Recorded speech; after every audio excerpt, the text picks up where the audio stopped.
Efren, bienvenido a Temporal. Bienvenidos. Bienvenidos. ¿Estás seguro que funciona? Esto funciona, casi Le siempre bajo el funciona. brillo, le No, bajo yo el le quité el brillo. brillo es para que no nos sintamos, Listo, empecemos.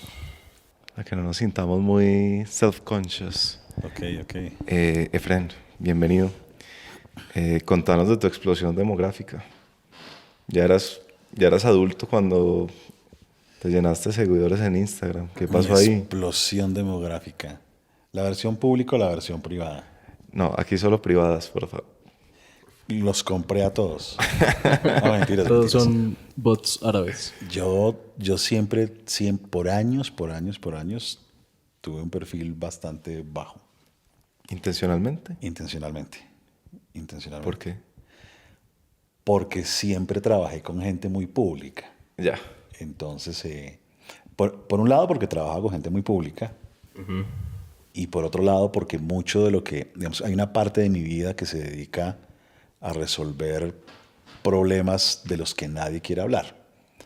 Entonces, si alguien tiene una adicción a la cocaína y no quiere que nadie se entere, suelen buscarnos a nosotros. Y mucha gente pública que tiene adicciones nos busca a nosotros.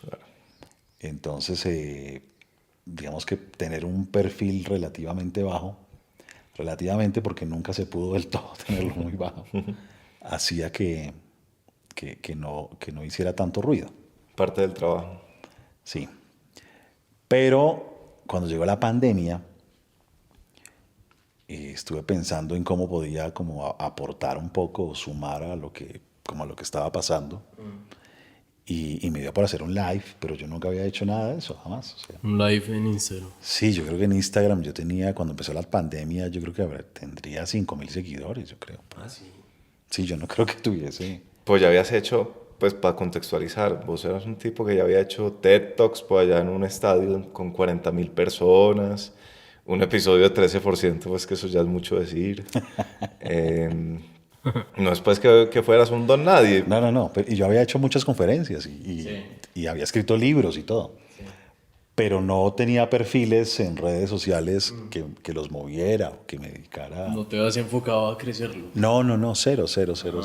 Como que, digamos que sí me conocían en muchas partes porque he escrito y cuando estuve de columnista de semana se leyeron bastante algunas columnas mías y eso, pero en redes sociales, pocón. Qué curioso. Hice ese live y... Pero ¿sabes por qué me parece curioso? Porque vos siempre has tenido un poco esta obsesión de masificar, ¿no? De que lo que haces uno a uno, que es tan valioso, le pueda llegar también pues a muchas personas. Y lo has logrado a través de libros y de conferencias. Y entonces me daba la atención que las redes no te hubieras metido antes ahí. Sí, ¿sí? no. Yo tengo un programa que le llega a 120.000 personas al año en Colombia. Y yo no salgo nunca en nada de eso. O sea, yo sí estoy muy... Digamos que una de mis preocupaciones sí es la masificación de cosas, pero ya en lo personal, como la masificación mía, por decirlo, a mí eso nunca... O sea, nunca ha sido como mi plan de... Y entonces llegó la pandemia y tú te diste cuenta que había como algo por decir, algo así, o cómo fue como la decisión de lanzarte a hacer algo en Llegó la Instagram. pandemia y empecé a sentir a todo el mundo muy asustado, muy angustiado, muy estresado.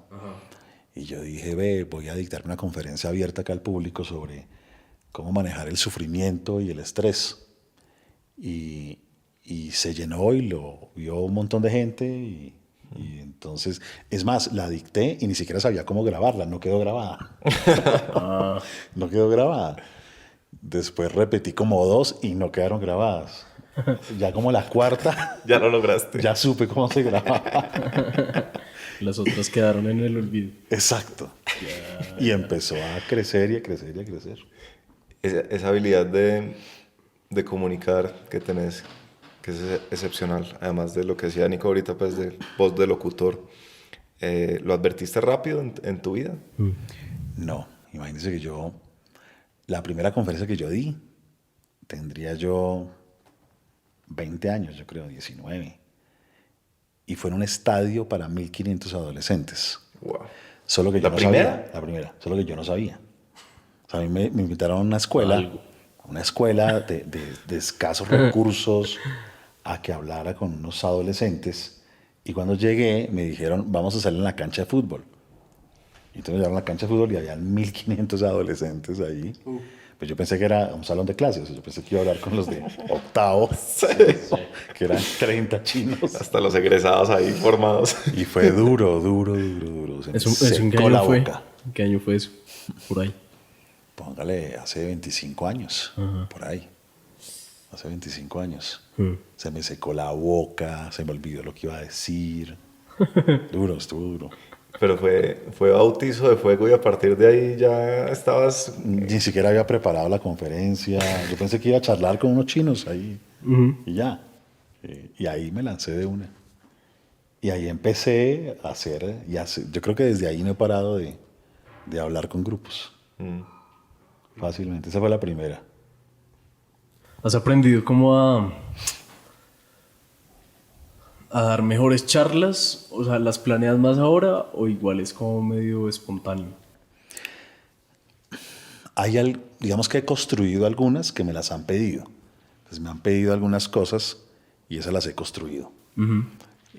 Hay otras que habré dictado 200 veces la misma. Entonces ya ni la preparo, pero sí se van modificando. Claro. En el curso del discurso se van modificando algunas. Y hay chistes que ya no cuento. Sí, ya no son chistosos para mí. Ya no son chistosos para mí, ya me han aburrido. Entonces van como evolucionando por sí solas. Pero cuando es un tema nuevo, aunque lo conozca, pero nunca lo haya desarrollado, sí me siento y lo organizo, pero lo organizo en esqueleto. O sea, yo no... O sea, sentarme y escribir una conferencia y aprender, no hay poder humano que yo haga una cosa de esas. Lo que sí ha pasado es que han transcrito conferencias mías, pero yo lo que hago es un esqueleto, o sea, los puntos claves, de lo general a lo particular. Después de... Yo siento que ya se acabó la pandemia, en realidad no se ha acabado, pero después de año y medio, no tengo ni idea ya cuánto ha pasado, que ya se ha hablado un montón de cosas, digamos, temas pandémicos. ¿Cuáles te han parecido los más relevantes que hayan sido prácticos? Como de todas las conversaciones o charlas o lives que has dado, ¿cuál te pareció esencial? Yo creo que se han movido 3 cosas, se siguen moviendo, pero que en esta época tomaron mucha fuerza 3 cosas. Uno, el tema de gestión de emociones en tiempos de crisis. O sea, yo creo que se la dicté a miles de trabajadores de un montón de empresas. Y uno que otro colegio. Cómo manejar el estrés, cómo manejar el insomnio, cómo manejar las emociones. Bueno, eso estuvo muy bien. Un segundo tenía que ver con el tema de propósito, que ha sido clave. Pero eso empezó a moverse mucho más en estos últimos meses, después de casi un año de encierro. Es como si las empresas hubiesen dicho, la gente no quiere volver a la oficina, la gente no quiere volver a la oficina, la gente está renunciando, la gente está desconectada, y entonces el tema de propósito volvió a agarrar como fuerza y estaba haciéndolo un montón. Y un tercero que siempre ha estado, pero que en la pandemia cogió mucha fuerza después de los primeros meses, es que la convivencia dañó un poco de relaciones afectivas, dañó un poco de parejas. Entonces, el tema de cómo la personalidad mía afecta a la tuya, cómo saca lo mejor o cómo saca lo peor, esa ha generado mucho movimiento, mucha atracción, ¿no? Esas 3 yo creo que han sido como las que más... Una cosa aquí técnica aburridora. ¿Será que molestamos a Efraín con que se acerque la cosa? Ahí lo tengo controladito. ¿Sí, controlado? Sí. No, Nico maneja esto muy bien. Lo que esté como... Perfecto. Tratándose, Efraín, de temas sensibles, la mayoría de los que tratas, ¿no? Finalmente nosotros hablamos de trabajo, pero no, pues lo hacemos también desde un ámbito en el que nos aislamos un poco de cosas demasiado personales de las personas. Pero vos hablando de no sé, depresión, ansiedad, estrés, ¿qué has aprendido sobre comunicar de esta manera masiva, que es importante? ¿Has tenido que adoptar como ciertas reglas de, oye, yo no puedo volver a hacer eso así porque esto es peligroso? Yo creo que más bien me he dado cuenta como del poder de ciertas cosas. Es decir, digamos que yo tengo una buena habilidad para transformar términos filosóficos o datos científicos a un lenguaje coloquial. Y creo que eso, cuando uno está angustiado, necesita que le hablen con claridad, no que le digan las cosas así muy... Y dos, la gente necesita cosas prácticas. O sea, las reflexiones son muy bacanas y chévere, ayudan, pero no se lo olvidan después de unos días. Sí. Pero poder uno entregar tips concretos, acciones concretas, como cosas que pueden ser útiles y que puedan generar cambios, creo que eso la gente lo aprecia muchísimo. Y un poco como el estilo que yo he terminado desarrollando es hacer un buen mix entre la ciencia y la filosofía y la vida real. Sí. Y la práctica. Creo que eso es creo que ese ha sido un aprendizaje fuerte de la pandemia. Digamos que siempre ha sido como mi estilo, pero nunca lo había agarrado tanto, nunca había visto el impacto, o sea, el impacto.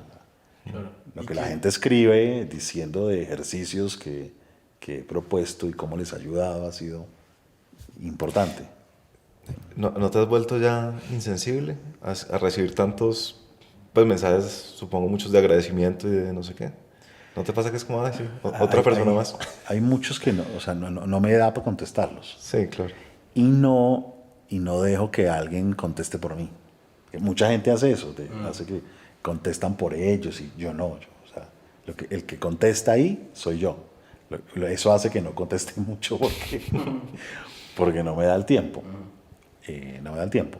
Y por supuesto que hay gente que puede mandar un mensaje que pueden ser 10 páginas. Claro. Y no me va a dar para leerlo. Pero suelo leer y suelo contestar.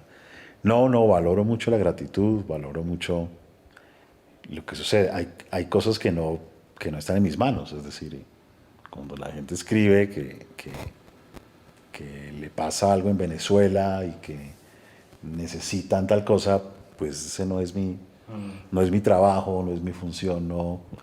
Y claro que me sensibilizo, pero no lo voy a ir a resolver porque hay otra gente que está resolviendo eso. Yo estoy resolviendo unas cosas y hago esas, pero no hago otras. Y en ese sentido, y pegándonos de lo que decías ahorita, ¿has tenido que hacer renuncias como de lo que quisieras ser? Y lo digo porque ahorita hablabas de este nuevo estilo que has terminado de agarrar. Y la mezcla de las dos cosas implica que no estás enfocado 100% en una, ¿cierto? Eso, digamos, ha sido un proceso fácil para vos. Digamos que, no sé, si quisieras en algún momento que te vean más como un pensador, no sé, algo así, pensaría uno que tal vez está renunciando a un poco de impacto. Pues yo creo que lo difícil, digamos que tal vez lo que más me costó es que casi todos mis libros eran libros de editoriales técnicas. Libros de Manual Moderno, de Herder, que son técnicos. Y son libros muy académicos. Desde hace un tiempo empecé también a escribir libros que yo les digo, libros de supermercado, que es el que uno toma cuando va a pagar. Sí. También digo que son libros útiles. Y eso implica otro lenguaje. O hacer cosas muy públicas en lenguaje no académico. Al principio me daba la sensación que gente del gremio iba a sentirse y que vendrían críticas y que vendría un poco como si me hubiera prostituido después de venir más de un mundo un poco o mucho más académico. Pero me duró como una semana. Pero es que si nada de esto es útil para otros, pues ¿para qué? Sí. Entonces no me enredé con eso y la verdad no sucedió. O sea, no no sucedieron las críticas del gremio, no sucedieron, de pronto las pensaron, pero pues que me hayan escrito, me hayan llamado, me hayan dicho, cero, cero, cero. Más bien incluso sentí mucho aprecio de mucha gente, como agradeciendo también como todas esas cosas. Que mucho de lo que ha pasado en esto, como estos temas públicos, pues ese no es mi trabajo, es un hobby, literalmente es un hobby. Yo no, los posts que pongo, eso lo hago en un semáforo, no es un trabajo pues, ni nada, o los live, cuando estoy desparchado digo, esta noche me voy a hacer uno, pero mi trabajo, nada que ver con eso, yo estoy en otras vainas. Aún así es increíble lo útil que es para las personas.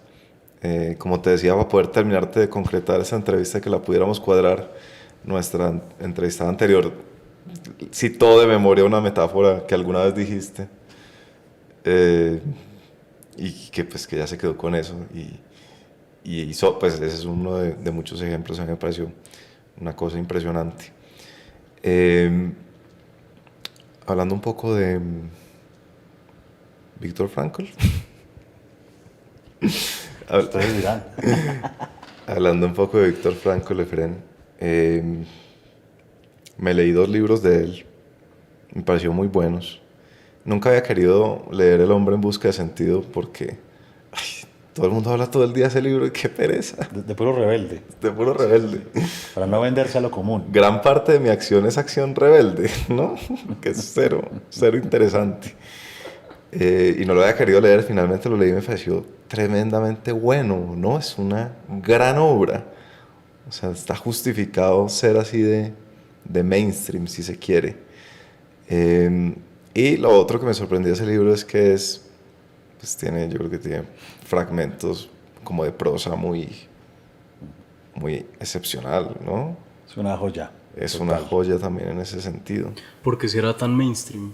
O sea, yo creo que eso no es del todo malo cuando es bueno, ¿sí? Pero ¿por qué crees tú que se ha vuelto ese libro insignia para, por supuesto, la corriente de logoterapia, pero va más allá?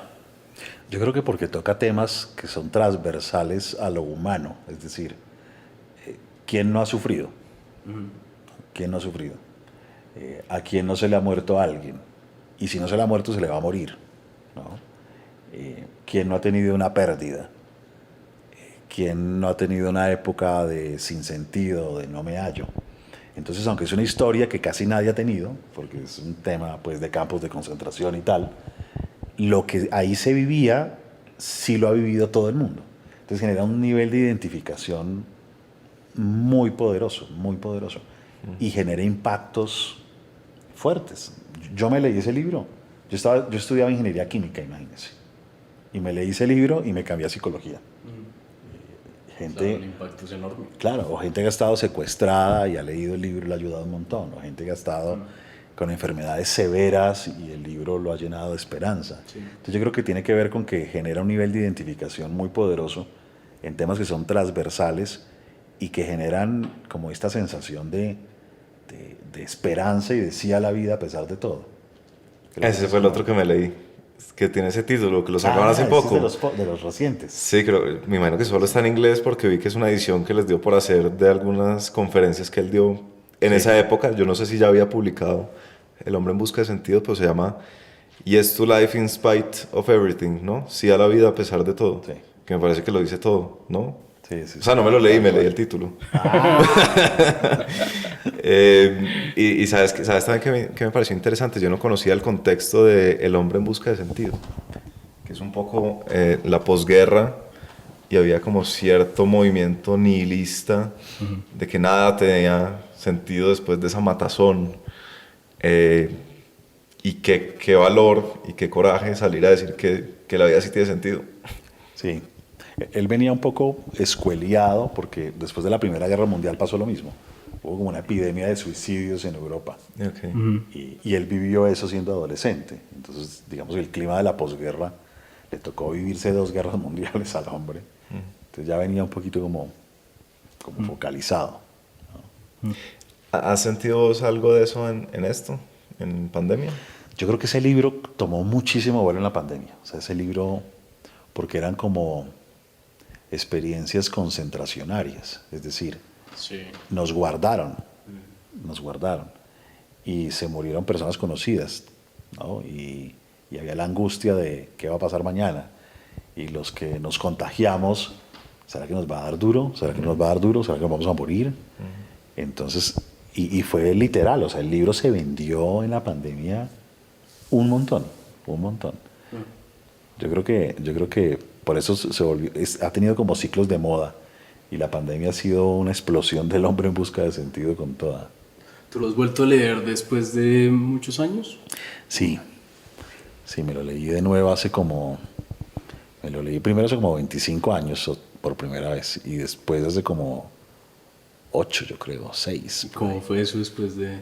O sea, me imagino muy distinto Lo el entendí. Efren. No, mentira. Exacto. El Efren estudiando química y como que, bueno, esto tiene sentido. Me dio otra perspectiva, porque cuando lo leí estaba yo como muy desubicado en la vida. Ajá. Y ahora cuando lo volví a leer, ¿Estás ubicado ya? más ubicado. Más o menos, por ahí va. Y entonces como que es una perspectiva distinta, más como yo quiero seguir como por esta ruta, porque digamos que ha sido mi inspiración, y mucho de lo que he hecho yo con empresas y con cosas es llevar todo el pensamiento de Frankel a metodologías y a cosas que le ayuden a la gente. Entonces fue como leerlo y decir, como una reafirmación, como esto es. Una cosa que estamos hablando antes de venir con Nico tiene que ver con el eclecticismo, de esta tendencia de decir, de no casarse con ninguna filosofía o con ningún libro, ninguna escuela, sino ir cogiendo cositas que uno siente que tienen sentido del budismo, y luego coge una del existencialismo, y luego coge una del estoicismo, y hace pues su sancocho filosófico. Y hay un argumento en contra de eso, y es que la filosofía debe ser coherente internamente, y que si uno termina tomando una sopa, va a llegar eventualmente a la situación en la que le va a tocar hacer una decisión muy incómoda, porque no sabe por dónde irse. Yo creo eso. Yo creo que uno puede ser ecléctico, pero no sincrético. O sea, el sincretismo es algo que hace que uno sea una veleta. Entonces, esta influencia me sirve por aquí, esta influencia me sirve por acá, y podría ser, pero hay momentos de la vida en donde uno puede contradecirse de múltiples formas y le queda más difícil tomar una decisión. Entonces, yo creo que uno debe tener cierta base, cierta visión de ser humano, cierta visión del mundo, y puede enriquecerla con diferentes visiones, adaptarlas, ajustarlas, ampliarlas. Pero si yo en realidad soy una colcha de retazos, puedo saber muchísimo, pero vaya y solucione algo. De pronto aplica aquí, pero de pronto hay una situación donde aplican cosas totalmente contrapuestas, ¿no? Lo que pasa es que es muy cool estar a la moda. Entonces, cuando usted lee de todas las corrientes y coge un poquito de aquí, un poquito de allá, usted puede hablar con todo el mundo un poquito de nada, ¿no? Un poquito de nada, y está como con una pose chévere. Pero le falta carne, ¿no? Quizás sí estoy equivocado, pero a mí me ha funcionado tener una visión clara de qué tipo de ser humano es el que yo creo. No sé si sea verdad, pero cuando uno no puede demostrar científicamente algo y cae en el terreno de las creencias o de la fe, pues asuma una que le sirva. Asuma una que le sirva. ¿No? Y yo tengo clara una visión de ser humano y tengo clara una visión de mundo que no podría afirmar que es la verdadera, para mí es la verdadera, y la enriquezco con muchas cosas, ¿no? Y creo que eso se lo debo en parte a Viktor Frankl. Una cosa que me encantó, Efren, de ese libro, es un ejemplo que él pone y dice, cuando usted está escuchando su canción preferida, su composición preferida, y en ese momento las ondas vibran y le mandan, ¿no?, como escalofríos por su columna, usted no se está preguntando si la vida tiene sentido, ¿no? usted sabe que solo por ese momento la vida tuvo sentido. Está conectado. Está conectado. Entonces es interesante porque no es solo discusión, no es solo estructura de 3 axiomas que ordenan una teoría. También finalmente muchas de esas cosas no es tanto de convencer, no sé, me dio como esa sensación. Hay gente que nunca se pregunta por el sentido de su vida, pero eso no quiere decir que no vivan con sentido, sino que hay gente que está tan conectada que ni se le pasa por la cabeza que la vida pudiese no tener, porque viven totalmente así. Mientras que hay otra gente que se la pasa pensando todo el día y viven unos conflictos. Yo por eso creo que el sentido es más una acción que una reflexión. Creo que el sentido está más en las cosas que uno hace y no en las que uno piensa. Porque uno piensa cuanta babosada puede. Uno piensa unas vainas, a veces la cabeza piensa sola, sin uno. Y eso no tiene a veces nada que ver ni con la realidad, ni con el mundo, ni con nada. O sea, ¿ustedes no han tenido pensamientos chuecos? Obviamente. Todos los días. Pero hacen un porcentaje pequeño de ellos, no los hacen todos. ¿No? Porque uno no es lo que piensa, nunca. Uno es lo que hace. A mí me parece raro de Viktor Frankl como personaje, que no sé si tú percibes eso, o si uno en su sesgo yo lo percibo, que ahorita está como de moda el estoicismo, que es una filosofía pues antigua, y lo que he visto es que muchos escritores del estoicismo, digamos, moderno, coinciden o terminan citando constantemente a Viktor Frankl. ¿Tú ves esa conexión? Yo creo que un poco, digamos que el existencialismo y sobre todo algunos que han vivido como la crudeza de la vida, pues hace que a veces no se adornen las cosas, que a veces las cosas sean muy transparentes, aunque sean muy fuertes. Sí. Y creo que eso puede generar ahí un link interesante. Yo por momentos soy muy así, muy de vamos a sufrir y además nos vamos a morir, ¿no? Pero eso no quiere decir que tampoco exista la ilusión y que tampoco existan otras cosas, porque las verdades sin consideración son violencia a veces, pero hay cosas que son así como aparecen. Como así que las verdades sin consideración pueden ser violencia. Claro, imagínese usted tener una niña de 6 años y la niña se le acerca a usted como mamá y le dice, mami, yo fui una niña deseada. Y la mamá le dice, no, amor, pensé en abortarte 3 veces. Ahí te fui cogiendo cariño por el camino. Eso es verdad, así le pasó a esa mamá. Ahora, ¿tiene que decírselo? Tendría que decírselo en honor a la verdad, porque la verdad ante todo, como nos han enseñado, la verdad ante todo, mijito, le dicen a uno. Pero es que hay verdades que a veces pueden ser formas de violencia. ¿Cuánta verdad está uno preparado? ¿Cuánta verdad podría uno soportar? ¿Y en qué momento de la vida podría uno soportar dichas verdades? O por honor a la verdad tengo que destruir la visión de mundo que tiene mi abuelita. Quedan 5 años de vida. Hablándole del propósito de la abuelita. Voy yo, o sea, ¿cuál ha sido tu propósito en la vida, abuela? Voy yo a decirle cosas como por honor a la verdad. Ajá. Okay. Lo obligan a uno un poquito, ¿no?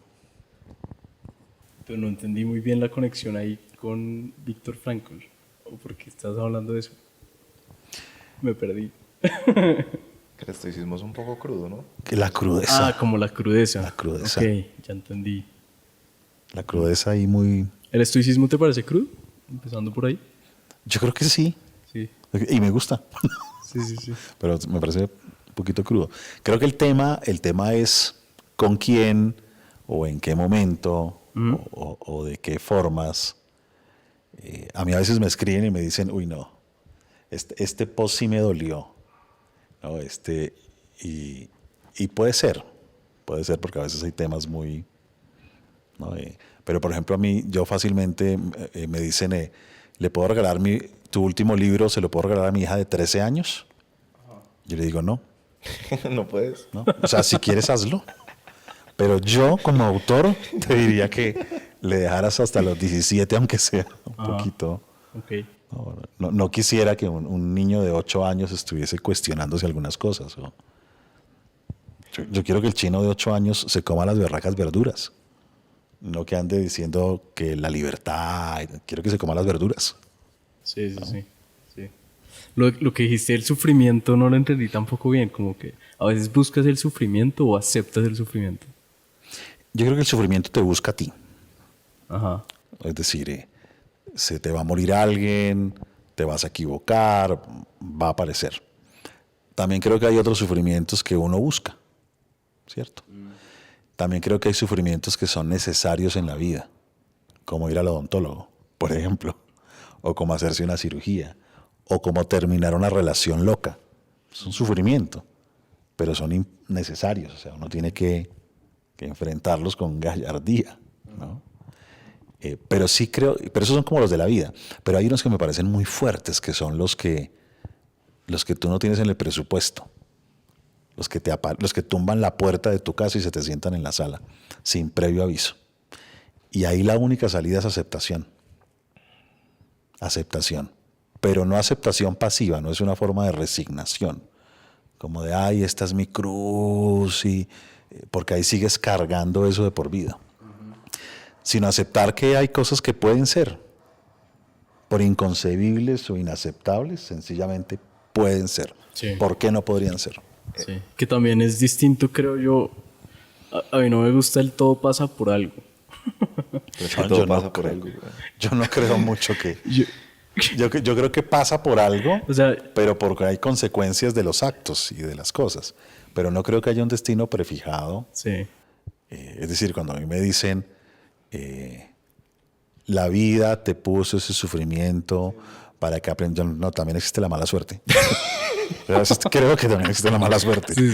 Iba pasando por ahí, cayó la matera y me partió el pie por mala suerte. No es la vida de maestra. No es la vida de maestra. Ahora, que me cayó la matera y tengo la posibilidad de aprender o no cosas a partir de eso, sí. Pero pues que haya por ahí la vida o un ser que va uno a educarlo a las patadas, yo no quiero que Dios me eduque a las patadas, yo quiero una cosa más amorosa. ¿No? Hay una cosa como en la profundidad y en la sutileza del lenguaje que vos usás. Por ejemplo, eso que acabas de decir de que las cosas pueden ser, yo lo entendí mucho después cuando uno lo lleva a una conversación muy cotidiana, ¿no? Porque uno dice, no puede ser, no puede ser, no puede ser. Es como si hay cosas que pueden ser. Pueden ser. Casi todo puede ser realmente. Y yo creo que lo que mantiene el sufrimiento en el tiempo es esa rumiación mental de, es que no puede ser que me haya pasado, no puede ser que esa persona, claro que puede ser, es más, ya fue. O sea, ni lo dudes, que ya fue. Pero es que no puede ser, no es que ya pudo, no es que no lo hable a futuro, es que ya pasó, o sea, sí fue. Sí, pero no lo puedo creer, eso es otro tema, pero créalo porque sí fue. Eso es chévere creo, de la logoterapia, que es como no quedarse estancado ahí, sino de cierta manera como crearle la narrativa como uno quiera, ¿sí? Como que las cosas pasaron y uno le crea la narrativa sin resignarse. ¿Es un poquito así? Totalmente. La resignación es un pozo de agua con mosquitos encima. En cambio, la aceptación es un río. Igual se moja, pero el agua no es la misma. Fluye, es distinto. El agua tiene otro saborcito. Uno podría decir que esa es la característica esencial de la logoterapia, como un enfoque a futuro, mientras que las terapias más tradicionales son una desenredadera del pasado. Sí, yo creo que una característica es que vamos del presente hacia el futuro. No quiere decir que el pasado no importe, pero si la mamá ya tiene 80 años, ya no joda. Es decir, ya va a seguir echando la culpa porque lo consintió mucho, lo consintió poco, no lo abrazó. O sea, sí lo afectó seguramente, claro que sí. Pero ¿y qué hacemos? ¿No? O sea, nosotros vivimos en mucho drama. O sea, vivimos en un drama y no es que no afecte y no es que no tenga uno heridas y dolores, Claro que sí, claro que sí. Pero es que está uno dentro del drama y cuando se da cuenta pasaron 6 años. Y 6 años, o sea, ni siquiera sabemos si hay otra vida, imagínense. Y desperdiciando esta. Yo creo que por supuesto que hay que llorar un tiempo. Y claro que hay que sufrirlo y todo lo que quiera. Pero hay que levantarse y cambiar el chip. Y la logoterapia creo que sí es muy así. Muy hacerse dueño de sí, hacerse dueño de su futuro, de sus decisiones, de su libertad y cuadrar la vida que uno quiere.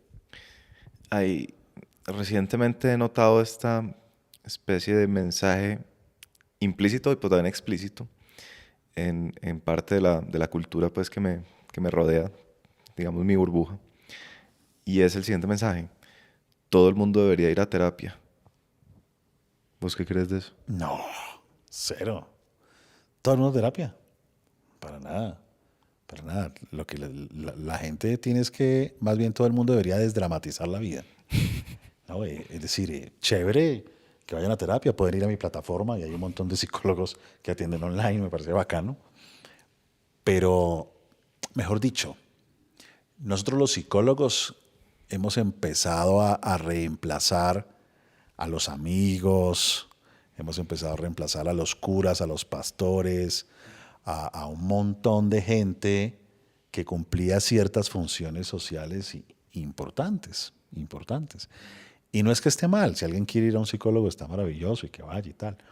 Pero todo el mundo, o sea, ¿en qué clase de sociedad estamos en que uno tiene que buscar un especialista para que le ayude a resolver problemas que no existen?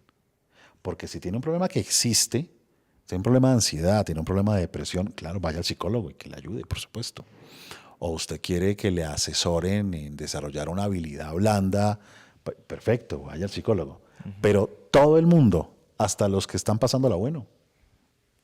Casi como si fuera un hábito. Yo he notado eso un poco. Yo no sé si usted ha notado eso. Yo he visto en redes sociales influencers decir, acabo de llegar de terapia, se lo recomiendo a todo el mundo como si fuera el nuevo lavarse los dientes o comer o dejar la leche, ¿no? Yo no creo. Ahora, lo que sí creo es que uno necesita a veces buscar ciertos caminos o necesita buscar ciertos empujoncitos, bien sea porque usted va a un taller, bien sea porque se lee un libro, bien sea, mejor dicho, usted es muy tímido, por ejemplo, usted es muy tímido. Puede tener mucho más efecto que usted se meta a unas clases de danza árabe durante un mes a que tenga un par de citas psicológicas. Puede tener más impacto eso, ¿no? Ahora la psicología ayuda y ayuda un montón, pero no creo que todo el mundo. Creo que hay muchas respuestas que están en la vida misma. Solo que si uno está muy distraído, le toca ir donde un psicólogo que lo desdistraiga, ¿no? Pero, ¿hay alguien que esté bien? Pues depende un poco de lo que uno consideraría como una media de estar bien, ¿no? Si estar bien es ausencia de cualquier tensión, estar bien significa estar muerto. Si está muerto, ya no tiene ninguna tensión. Pero yo creo que estar bien es más que la ausencia de enfermedad, es el desarrollo del ser en su esencia y sentido. No es ausencia de problemas. Yo no creo que la salud mental sea ausencia de problemas. De pronto puede ser ausencia de habilidades para resolver ciertos problemas. Pero si yo tengo unos problemas y tengo habilidad para resolverlos, pues estoy bien, ¿no? Si yo tengo capacidad de pago, pues no tengo un rollo con las deudas, ¿no? Entonces creo que no pasa por si está bien o está mal, sino no importa si está bien o mal. Si usted tiene cómo responderle a la vida, yo lo llamo el principio de responsividad, la capacidad de dar respuesta. Caer en enfermedad o en dificultad y la capacidad de dar respuesta. Y para mí eso es estar bien.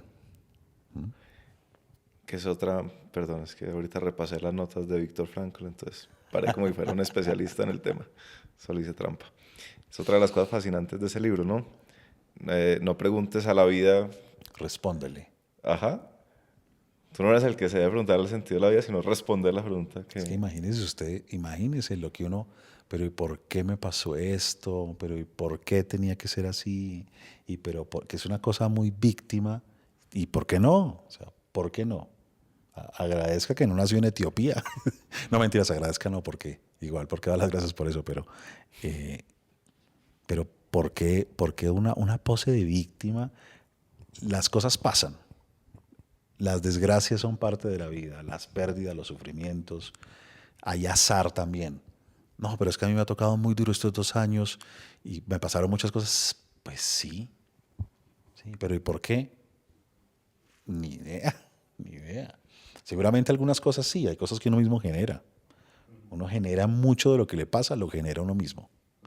Pero hay otras que, pues misterio. Y por más que grite arriba, ¿por qué, por qué, por qué?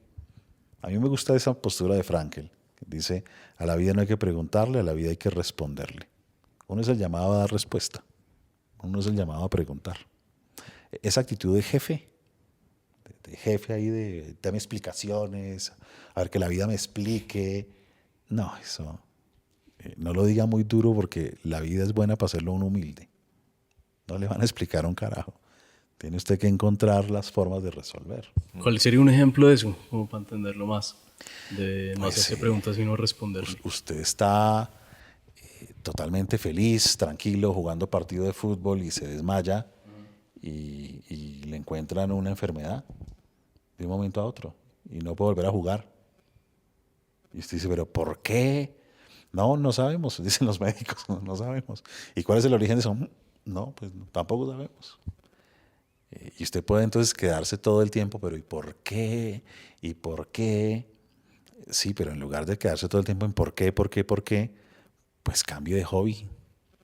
Busque otro que ahora sí pueda, porque ese ya no puede. Pero ¿y por qué no puedo? ¿Por qué no? No todo tiene respuesta. Uno está acostumbrado a que todo tenga respuesta. Y no todo tiene respuesta. Tendrá teorías conspiradoras. El COVID. ¿Quién tiene la respuesta verdadera? Pues Los chinos. hipótesis. ¿Y quién sabe? Hipótesis, ni idea. O sea, hay cosas que no... Sí. A mí me gusta eso y creo que a veces puede tocar esa línea que es como no hay que sufrir, no hay razón para estar triste, ¿sí? Y ahorita dijiste como igual hay que estar triste. ¿Cuál es esa línea? Como, ¿por qué hay que estar triste? Lo que pasa es que la tristeza es parte de la naturaleza humana y cumple una función. Y se ha mantenido, aunque suene muy darwiniano, se ha mantenido porque cumple una función. Por ejemplo, la tristeza le permite a uno reconocer cuando lo que es valioso para uno está dejando de estar o está desapareciendo. Así como, por ejemplo, la rabia le indica a uno cuando le están lastimando o pisoteando lo que es valioso para uno. Si uno no tiene esos semáforos, a veces uno no se mueve a actuar. Por eso emoción implica un movimiento. Si usted hace todo en la vida a punta de análisis racional, pues difícilmente usted dice, oh, viene una tractomula, se acerca a esta velocidad, viento por espacio, por hora, debo pegar un salto. No, lo mata la tractomula. Usted tiene que saltar y después usted dice, uy, qué susto. No. Y lo mismo con otros temas. Hay cosas que a usted le están diciendo claramente que todo está bien, pero usted en el estómago siente que esa relación se va a acabar. Aunque se lo están diciendo que no, que todo está bien, pero usted en el estómago siente que esa relación se va a acabar. Entonces las emociones cumplen ciertas funciones. Entonces no es que uno tenga que estar triste porque sí, sino que es parte de la naturaleza que cuando lo valioso está dejando de ser o se está apagando de forma natural, uno pueda sentir que pierde cierta energía. Y si usted lucha contra lo natural, se hace mucho más daño. La gente que lucha todo el día con la tristeza vive más triste. Sí.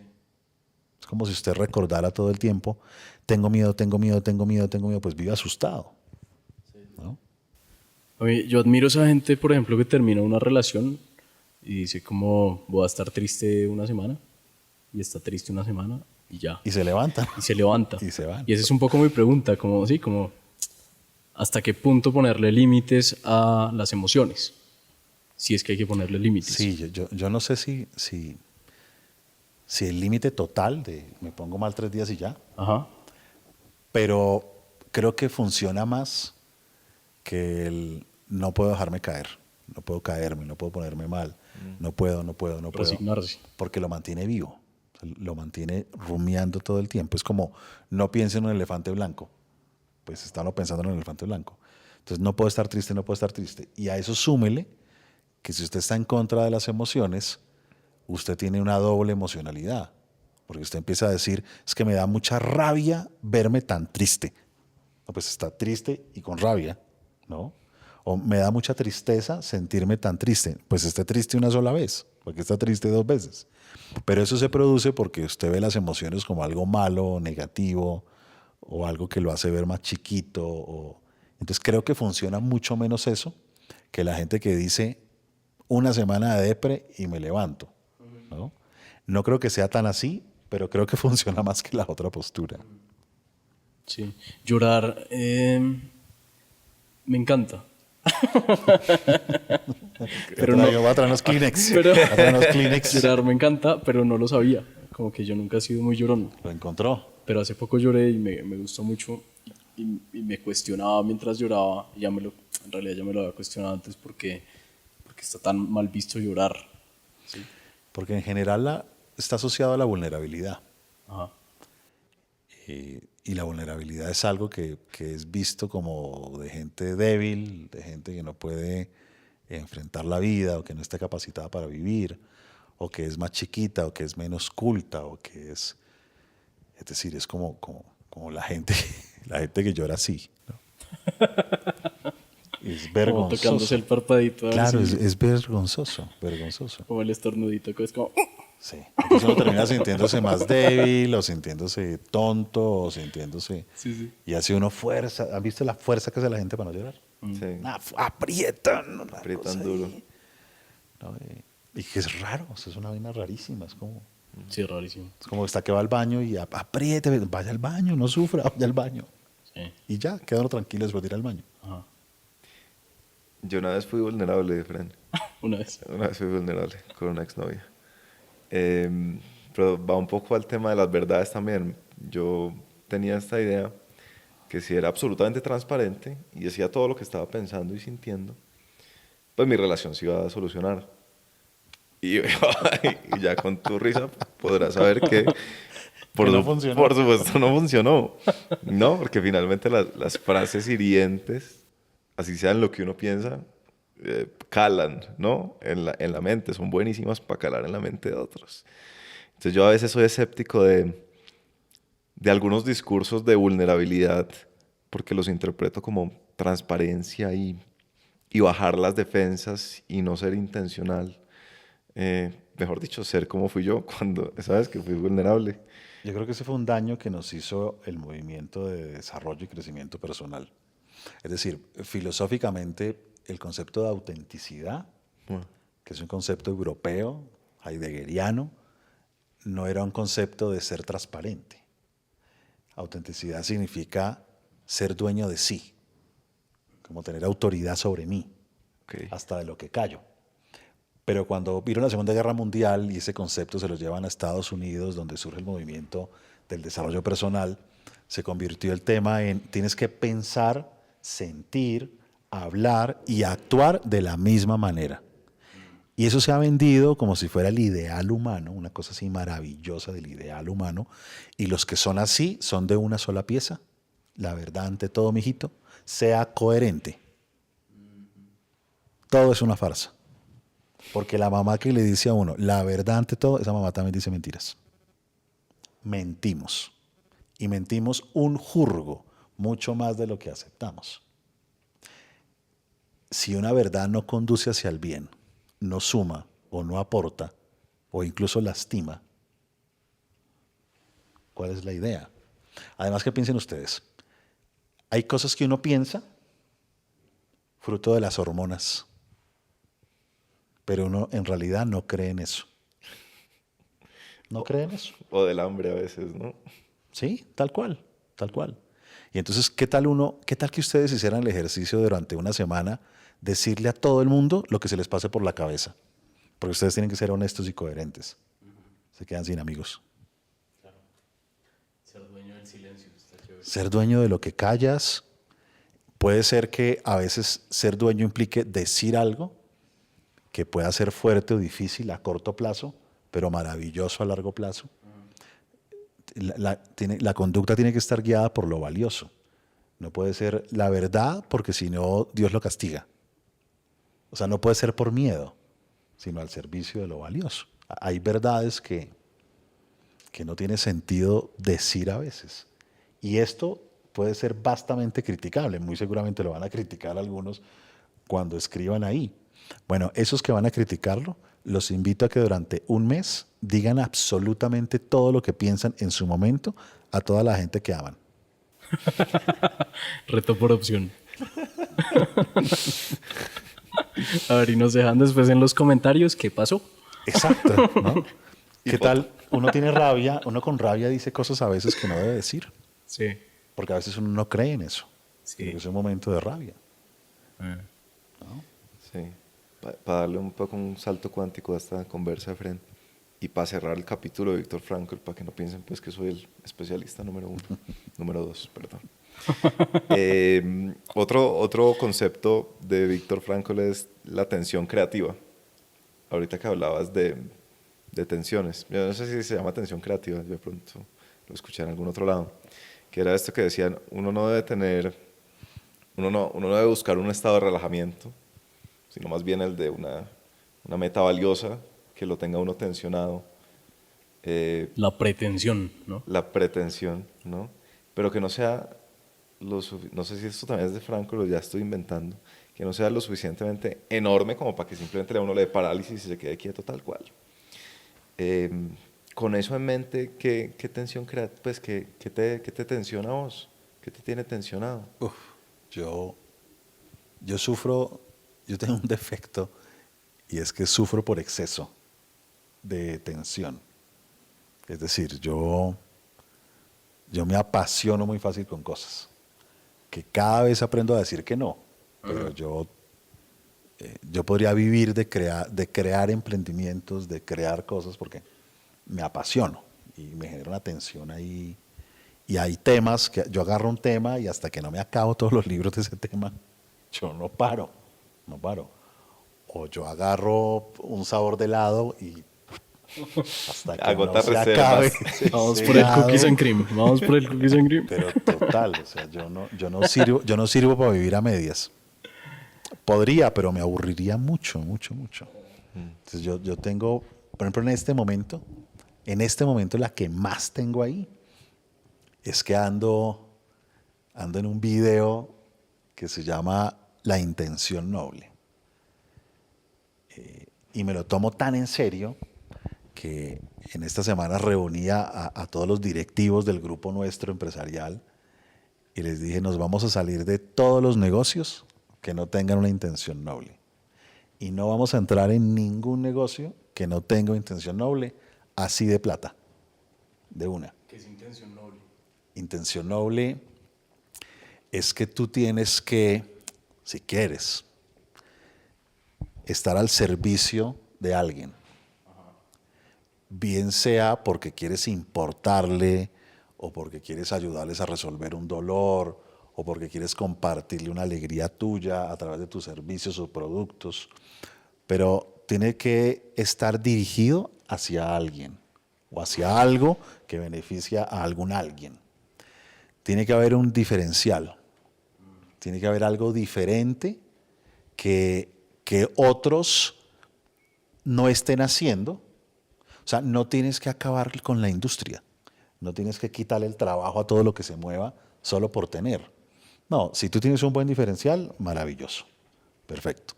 Pero no tienes que hacer lo mismo y aquí competimos y nos repartimos y nos quitamos las ganancias. No, un buen diferencial. Y tienes que tener conductas concretas que permitan llevar ese diferencial a quien quieres importarle. Y todo eso dirigido a un concepto que se llama el bien colateral.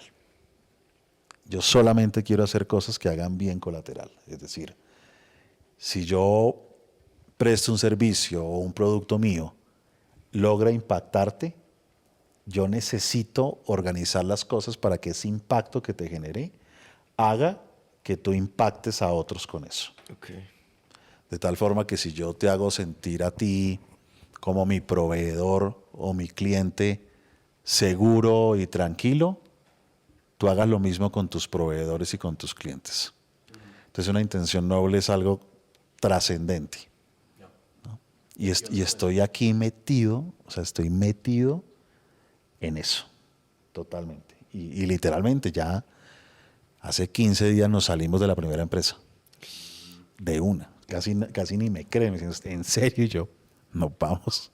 ¿Nos podrías contar? No puedo decirles de cuál, pero Okay. el otro año se sabrá. Pero porque nos quita foco. Y el único foco que queremos es cosas que vayan con nuestra intención noble. Y nuestra intención noble es conectar a las personas con su propósito. Y dentro de esa intención que tenemos, les queremos ayudar a eliminar los obstáculos que tienen las personas o las organizaciones para acceder a eso. Si usted todo el día está ocupado en resolver sus dramas afectivos, ¿a qué horas tiene una intención noble? O si todo el día está ocupado en no equivocarse, ¿a qué horas puede tener una intención noble? Usted está muy ocupado con sus rollos.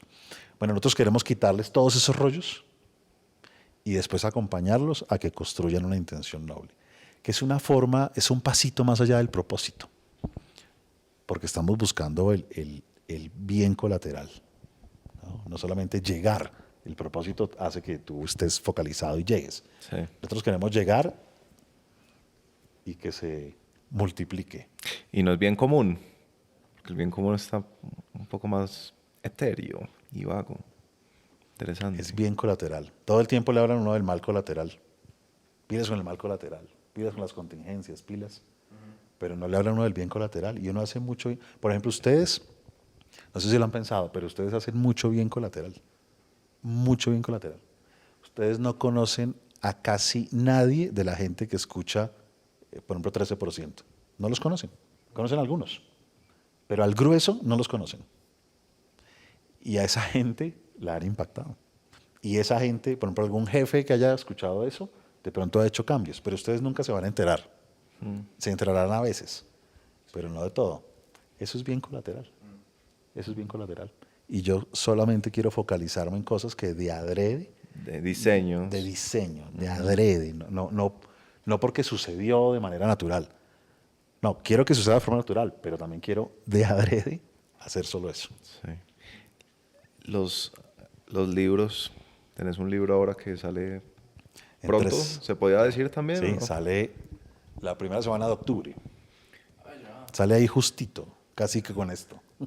¿Qué tienen que tener los temas que escoges para los libros? ¿O cómo pensás los libros para que no sean un live? ¿Sí me entiendes?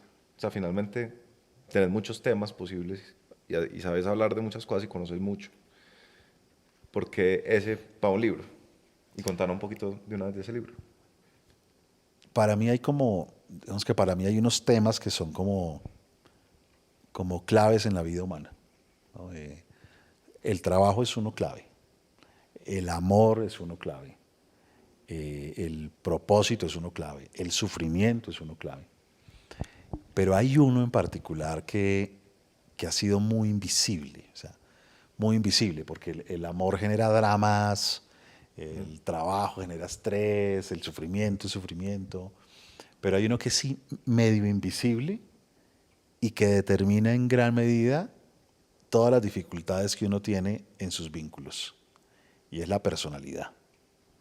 Es la personalidad, es decir, su personalidad saca lo mejor o lo peor de sus empleados, de su pareja, y si usted no conoce muy bien cuáles son sus sensibilidades, qué le genera más malestar, qué le genera más bienestar, si usted no tiene claro una lectura de quién es usted se relaciona a la suerte. O sea, usted entra ahí a la suerte, ¿no? Pero si usted se conoce muy bien, uno dice, yo no me meto con esta vieja. Yo no le entro a una relación con ese tipo, porque usted se conoce. Pero no, usted vaya a la ciega y sí, bueno, salgamos. Y después en esos dramononones. O sea, si usted ya sabe que usted es muy sensible a la descalificación y ese personaje con quien está no hace sino descalificar y subestimar, ¿usted para qué insiste? ¿Para qué insiste? Y lo mismo, si usted sabe que para usted es muy doloroso ser ignorado y entra a trabajar en un sitio en donde su jefe ni le habla, pero usted va a insistir en quedarse ahí toda la vida, ¿no? Entonces, en eso llevo muchos años de trabajo, muchos años. Y el año pasado, en la pandemia, también me dio por hacer como investigaciones por redes sociales. Cuando empecé a ver que había mucha gente en las redes, yo dije, uy, acá se pueden hacer unas investigaciones chéveres. Y construí un instrumento que evalúa tu personalidad de una manera muy sencilla y práctica. Y lo respondieron 10.800 personas, que es una cifra Bárbara. interesante. Lo validamos para 8 países. Y entonces con ese instrumento y esos resultados, yo dije, bueno, pero ahora hay que hacer algo útil con esto. Entonces ahí surgió la idea de hacer un libro de personalidad que le permita a uno saber cómo impacta a uno, sobre todo sus vínculos de pareja y sus vínculos laborales. Entonces lo que va a hacer el libro es que te ayuda a entender la personalidad en general y después toma como los perfiles más importantes para que tú puedas identificar, ¿no? Mucho el libro te dice a ti hasta cómo ordenas la ropa, mejor dicho. ¿Cómo ves el mundo? ¿En qué crees? ¿En qué no crees? ¿Qué sientes más? ¿Qué sientes menos? ¿Qué emociones te permites? ¿Cuáles no te permites? ¿Sí? ¿Con quién combinas más? ¿Con quién combinas menos? Y sale ahora. ¿Qué tan moldeable es la personalidad? Por ejemplo, a mí no me gusta que me ignoren. Como yo debería esforzarme como por moldear eso para que no me importe o ya. Pues digamos que entre más pasan los años, moldeable es más lento, pero se puede totalmente. El asunto tiene que ver más con si realmente te ignoran o no te ignoran. Es decir, uno puede sentir que todo el mundo lo ignora, pero cuando uno siente que todo el mundo lo ignora, el problema es uno. Porque en realidad no es cierto que no todo el mundo lo ignore. Entonces, si tú crees que todo el mundo te descalifica, hasta los que te aman y nunca te descalifican, pues el problema es tuyo. Y ahí creo que vale la pena trabajar en uno para no sufrir tanto por cosas que no existen, ¿no? Si uno cree que todo el mundo lo desaprueba a uno y que todo el mundo se va a burlar de uno, pues uno se vuelve muy tímido y se esconde y trata de no exponerse y resulta que uno le cae bien a todo el mundo. Solamente que uno cree que no. Entonces va a sufrir un montón. O sea, va a sufrir un montón. Entonces este libro le ayuda a uno a descubrir cuáles son esas sensibilidades y también saber cuándo es un tema de uno o es un tema de los demás. De pronto puede ser que el jefe sí lo ignore, ¿no? Pero también cómo discernir cuándo sí y cuándo no. A mí me tiene también muy... Ese es un tema que a mí me apasiona de una forma total. O sea, imagínese usted saber con qué socio se la puede llevar bien o con qué pareja tendría mayor probabilidad de éxito o cuándo el tóxico es usted, ¿no? Por ejemplo, es un libro que elimina el concepto de toxicidad. Que dice, no hay personas tóxicas. Sí.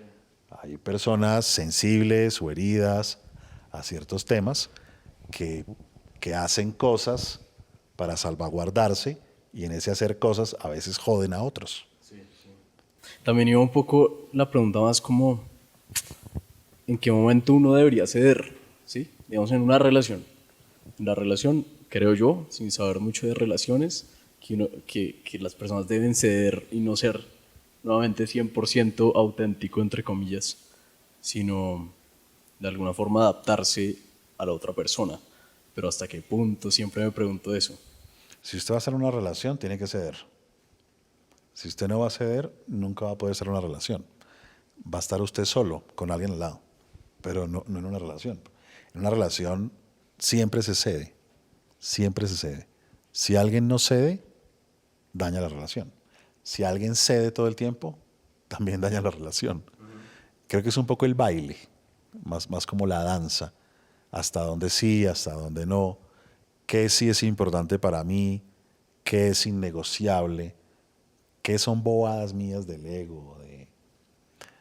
Miren, en este estudio de personalidad, evaluamos según la personalidad quién era más feliz en términos de los casados, los solteros, ¿no? Bueno, los más libres de todos, los más tranquilos de todos, los viudos. ¿Verdad? Los viudos. ¿Sabe por qué?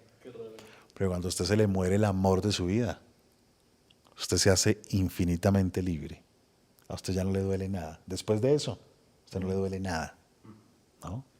Ahora, ¿cuáles eran los más conflictivos y los que más sufrían? Los solteros entre los 25 y los 35 años. Los dos aquí presentes. Los más dramononones y empezamos a preguntar, ¿por qué? ¿Por qué? Claro, porque está el ego con más fuerza, porque todavía la vida no te ha amansado, todavía quieres cambiar al otro, todavía, en cambio van pasando los años y dice uno, no, pues yo ya después de mi tercer divorcio, yo ya no peleo por esas bobadas. No. Mientras que al principio es todo como el drama, pero ¿por qué no pone los zapatos a 1 centímetro de la pared como debe ser? Como debe ser. También pasa que cuando uno está en estas edades, ¿no? Cuando uno está en su primor, uno tiene cierta idea, yo creo, desmedida de la agencia que uno tiene sobre el mundo. Uno se siente tan capaz, ¿no? Con tanta energía, tanta vitalidad, que uno cree que puede moldear su vida para que sea perfecta. Yo creo que pasa un poco también eso. Totalmente.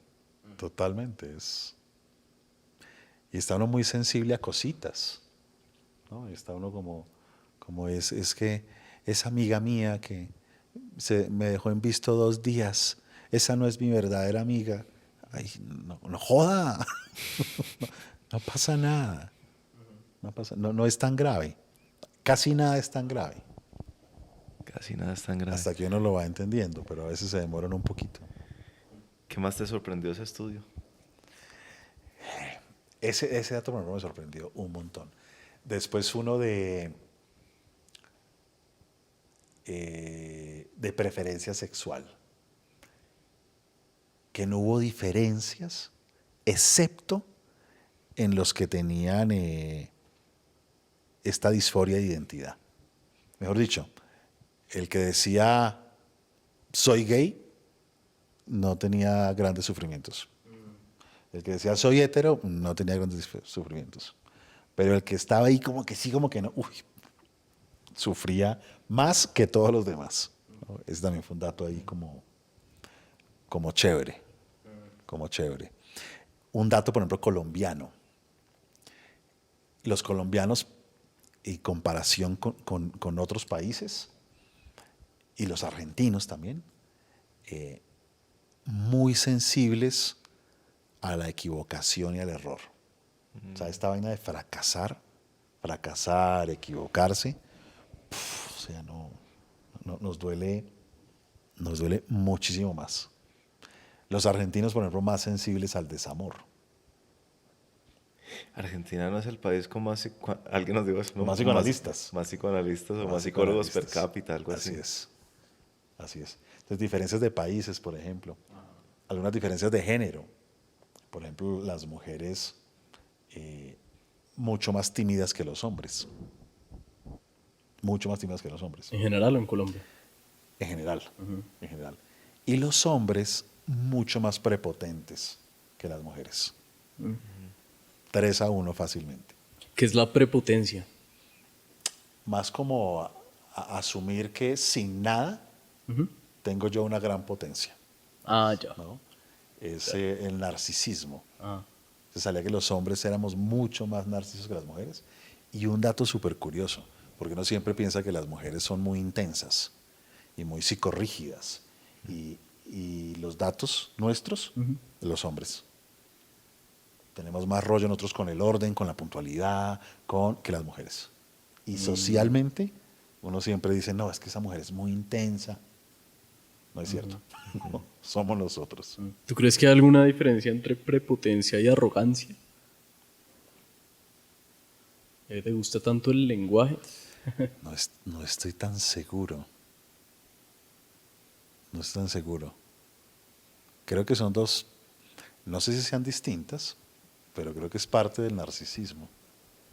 De pronto que uno de ellos se cree más y el otro lo hace saber. Pero creo que es parte del narcisismo. El narcisismo es todo un tema. Esa es una gran pregunta que nosotros nos hacemos, como por qué a la gente le genera tanta repulsión los overachievers, la gente que logra grandes cosas y aparte de eso no es percibida como humilde en el sentido que la gente entiende humilde. Entonces Michael Jordan, que parece un tipo detestable, ¿no? Steve Jobs, ojalá te pudiera dar ejemplos colombianos. Pero... Yo pensé que la diferencia que ibas a decir antes de que respondas eso era precisamente eso, que la prepotencia es creerse mucho sin nada y la arrogancia es las ínfulas ya, se suben las ínfulas ya con hechos. Claro. No sé si va por ahí. Algo así lo pensaría. En el narcisismo hay como dos grandes teorías, que son tal cual lo que acabas de decir. Una la llama la teoría del príncipe, que es gente que no tiene fundamento de nada y se cree lo máximo. Y la otra es el fundamentado, Ajá. que es gente que tiene mucho de qué dárselas y se las da. Y se las dan. Y hablemos de esa segunda. Yo creo que esa segunda, yo creo que hay cierto narcisismo saludable, que creo que en nuestros países es muy mal visto. Si tú hablas de todos tus errores, todo el mundo dice, no, es que es tan humilde. Pero si hablas de tus éxitos, no, es que es tan arrogante. Es decir, alguien con buena autoestima es mal visto. Exacto. Mal visto. En cambio, alguien que se critica todo el tiempo, todo el mundo, qué autoconciencia la que tiene esta persona. Entonces yo creo que hay cierto narcisismo saludable, que es aquel en donde tú estás orgulloso de tus logros y tus cosas y las comunicas. Pero es muy distinto cuando tú lo haces porque tienes mucho miedo de que te descalifiquen y tienes que andar poniéndote arriba para que nadie se te ponga arriba, porque si no sufres un montón. Eso ya es otra cosa, ya eso no es autoestima, sino un tema de la propia locura. ¿Y no te parece que tiene también una relación un poco con la tensión creativa? Finalmente, si uno sale a hacer algo en lo que uno tiene que tener un ideal de uno mismo, futuro, más elevado del presente, ¿no? Y uno finalmente recorre esa brecha con trabajo, pues uno sí está, ¿no?, creyendo que va a llegar allá. Entonces, finalmente si es desmedido respecto de lo que uno es como ahí está todo agrandado, pues que se está intentando agrandarse, ¿no? A mí me gusta llamarlo vergüenza inspiracional. Okay. La vergüenza inspiracional. Es que si alguien habla de algo inspirador o un sueño, a los demás incluso les da como, ¿no? Y de hecho si te preguntan, bueno, ¿tú qué haces? Y la gente dice puros lugares comunes. Yo gerencio, yo me dedico al marketing, o sea, no dice nada. Pero cuando alguien dice así de forma conectada, hasta le hacemos bullying. Sí. Uy, está inspirado. ¿No? Es vergüenza inspiracional. Yo creo que hay que romper eso y hay que contagiarlo, ¿no? Uno contagia las cosas y decirlo. Esto me gusta y yo quiero llegar allá. Alguien dice, a un niño, el otro día vieron una entrevista y le decían al niño que él que quería y él dice, yo quiero ser el presidente, ¿no? Y otros niños se hacían así como, ¿no? O sea, ya casi lo iban a empezar a molestar, ¿no? Pero ¿y por qué no? Ahora, si no lo logra, pues no lo logra, pero ¿por qué no? Que ese es más como el narciso prepotente. El que no burla. ha logrado todavía. Esa es otra difícil. Es como la línea entre prepotencia y mentalidad ambiciosa. ¿Sí? El niño que quiere ser el niño presidente tiene una mentalidad es ambicioso, ambiciosa, pero no está siendo prepotente, es un sueño que él tiene, Sí. algo que quiere. Yo creo que en eso nos falta estar como más somos a veces muy sumisos en cosas y muy vergonzosos. Pues sí, es como confusión de humildad. Humildad para nosotros es ser sumiso, ¿no? Tal cual, tal cual. A mí, por ejemplo, me gusta más pensar que humildad es blandura de corazón. Blandura de ¿Y corazón. qué significa eso? Pues a mí me gusta un juego de palabras que no es real, pero que me contaron un día. Y me pareció chévere. Y era que humus significaba tierra, tierra húmeda. Mm. Y cuando uno tiene buena humedad, por ejemplo una galleta con buena humedad se cae al piso y se quiebra. Pero si no tiene buena humedad, se cae al piso y se desmorona en 1000 pedazos. Y entonces la humildad que tiene una raíz en humus, me parece que es eso, es como blandura de corazón. Ahora, que diga los sueños que tiene, que diga sus logros, buenísimo, pero que no sea por miedo, por miedo a que me ignoren o a que no me den el lugar que merezco. Eso me parece ya una cosa que también se da un montón. Sí, esa ha sido una gran pregunta últimamente. Y también uno nunca habla, pues uno siempre habla del arrogante, insoportable, ¿no? Pero no lo miras desde la perspectiva de quien juzga, ¿no? O sea, también hay que putear a la gente que está juzgando a los Que arrogantes. muchas veces sí es envidia, ¿no? Prendemos la luz. Muchas veces sí, muchas veces es envidia. La envidia es fuerte, ¿no? Y también, sí, no, sí, envidia, pero también es como cuando uno ve a alguien como muy movido, uno asume que lo contrario a extrovertido es... Introvertido. Sí, no, pero, sí, uno cree que la gente que no es así estrambótica está todo bien, ¿cierto? Es humilde, pero también hay narcisos solo que son más callados. Se llaman narcisistas encubiertos. Ah, ok. Y solamente sacan las uñas con los seres amados cercanos, con Ok. quienes saben que no serán abandonados nunca. En Más público, duro, ¿no? Más duro. duro. En público son todos buenecitos, calladitos, hasta que llega la esposa un día a la fábrica. No, y llegó borracho y abría las cosas y nos quería matar a todos. Hijo Y de todo el mundo puta. dice, ¿Pablito? Sí, Pablito. Y se llaman Pablito, además. El narcisista encubierto. ¿Cómo te has formado? Pues, ¿por qué sabes tantas cosas? ¿Sí las sabes? Esta pregunta se debía venir, perdón. A ver. No. Te va a terminar de hacerla. Yo creo porque no creo saberlas. Pero mi pregunta iba más a... O sea, vos hablabas así en tu primera consulta y todo el mundo, wow, ¿qué? Porque algo que me parece difícil, o yo no sé, pues no sabemos mucho del mundo de los psicólogos, pero uno tiende a tener este sesgo del superviviente, que es, a mí me funcionó, por lo tanto, generalizo mi experiencia y te tiro lecciones de vida. Ustedes han sido conscientes, bueno, ustedes no, vos, has sido consciente de que existe ese sesgo, eso como lo contrarrestas con 150.000 clientes y entonces ahí sí se puede generalizar. Ese sesgo existe un montón. Existe un montón. Sobre todo, incluso existe más fuera del campo de la psicología. Okay. En gente que tuvo una experiencia y fruto de esa experiencia, entonces quiere ayudar a todo el mundo desde esa experiencia que tuvo. Claro. Pero esa experiencia no es generalizable. Eso no. Le va a funcionar a algunos, claro que sí, pero no es generalizable.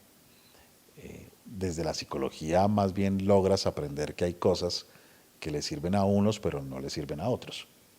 Pero, yo sí creo que por lo menos un terapeuta debe haber recorrido algunas calles sombrías. Yo tengo un amigo en Austria que era el asistente personal de Viktor Frankl, y nos conocemos hace muchos años. Y él tiene un programa de formación y la gente tiene que ser mayor de 35 años. Porque el hombre dice, es creador de una escuela existencial también, el hombre dice, yo creo que uno tiene que recorrer un poquito sus propios errores también y quizás no sea generalizable para todo, pero yo en particular sí creo que uno tiene que haber recorrido, haber descendido a algunos infiernos, preferiblemente.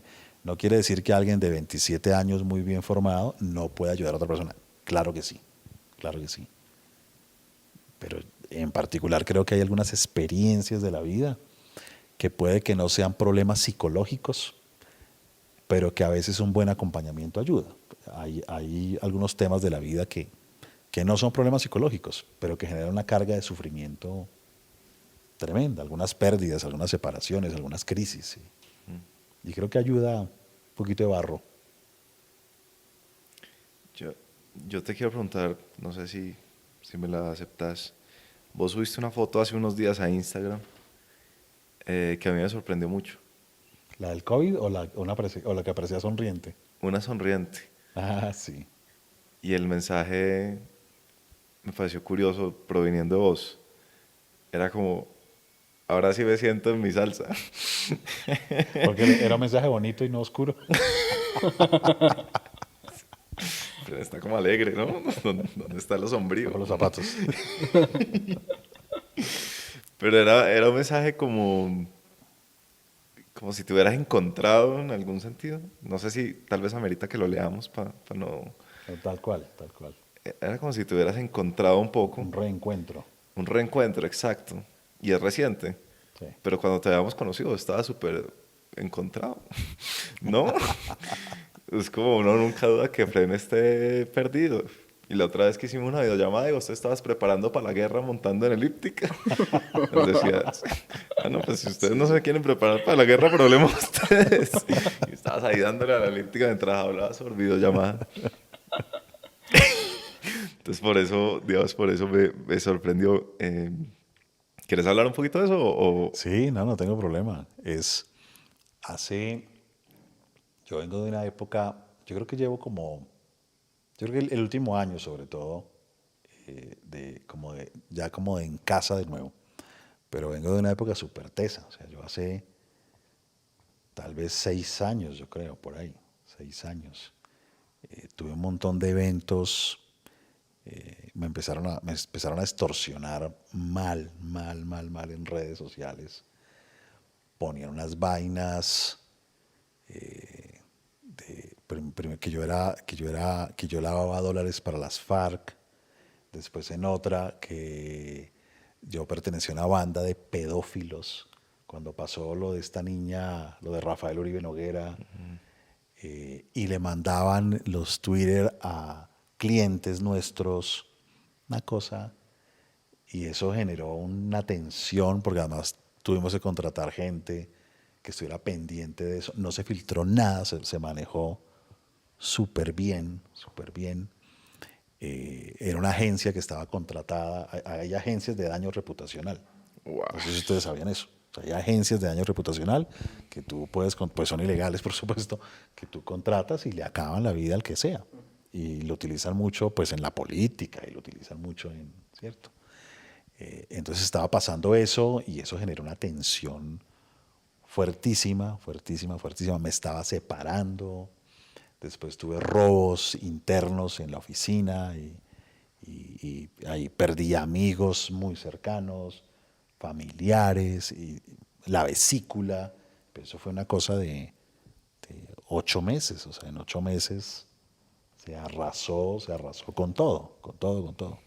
Cuando decís que perdiste la vesícula, ¿ya no está dentro de tu organismo? Literal. ¿Está afuera? La tuvieron que quitar. ¿Por qué? ¿Por estrés? ¿Por algo? Yo creo que sí. Pues en la medicina china dicen que es rabia no expresada. Ajá. No tengo ni idea porque no sé de eso, pero sí era coincidencial que en medio de todo eso, ¡pum! ¿no? Y eso fue un tema como yo creo que un año de una seguidilla de temas tremendos. Y eso hizo que yo me recogiera mucho, que yo me aislara un poco, también que soltara un poco como el tren o nivel de vida en el que estaba. Entonces, como cuidarme en temas de seguridad, eliminar las fotos de mis hijos de todas partes, bueno, súper fuerte. Y me tardé como 3 años en empezar a subir, en perdonar la gente involucrada, como en retomar cosas, en volver a estar tranquilo, a no estar paranoico. Y este último año ha sido como estar de nuevo en mi salsa, como he sido yo por años. Entonces subí esa foto porque era una manera como de decir, ya. Y fue ya porque me di cuenta, me encontré con gente y no sentí ni odio, ni rabia, ni... Entonces yo dije, ya pasó la noche oscura. Esa pregunta me la hicieron como 200 personas por Instagram. Venga, cuente. Si algo nos gusta es el chisme. El morbo es una vaina vendedora. ¿Vos recomendás esa especie como de ceremonias? Como el simple hecho simbólico de subir la foto para cerrar.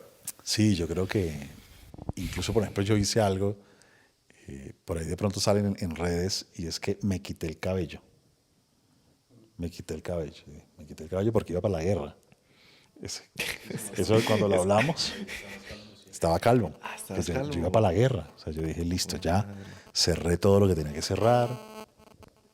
Estoy listo para el mundo. Entonces yo hago mucho esas cosas, de rituales, vean como nuevos comienzos. Y me gusta. No sé si funcionen, a mí me gusta. Pues ahora te patrocina Adidas. Yo diría que te fue bien. Quedan 5. Quedan 5. Sí. Como me gustaría saber cómo mentalmente qué pasaba ahí. Sí, como que es muy distinto que le pase eso a cualquier persona que le pase a alguien que tiene tantas herramientas mentales, psicológicas. Sí, como que Pues ¿qué te pareció difícil? ¿Qué te pareció menos difícil? Fue una arrodillada. Fue una arrodillada. Es decir, yo he sido muy fuerte en mi vida porque he vivido como 7 vidas. Como 7 vidas. Y tengo la piel muy gruesa. O sea, yo no tengo grandes miedos, como con buen callo. Y llegó esto y me arrodilló. O sea, arrodillado. Llegó el momento en que yo dije, o sea, esto es un complot del de la Matrix. O sea, yo dije, esta vaina que no entiendo nada, pero mal, porque fueron una seguidilla de golpes muy fuertes. Sí. Y donde lo que sabes incluso no funciona. O sea, entonces yo creo que fue también fue una dosis de humildad muy poderosa, o sea, muy poderosa, muy poderosa. Creo que se me había olvidado que había que estar con los pies en la tierra. ¿Y la vida a pesar de todo? Sí, a la vida. Pero totalmente, o sea, 100%. Yo la paso muy bueno, pero muy bueno. A mí me sobra de todo. De todo, la paso muy bueno. Efren, un gusto siempre. Muchas gracias. A ustedes, muy bienvenidos. Esta es su casa, cuando quieran volver. Gracias. Gracias, Fernando.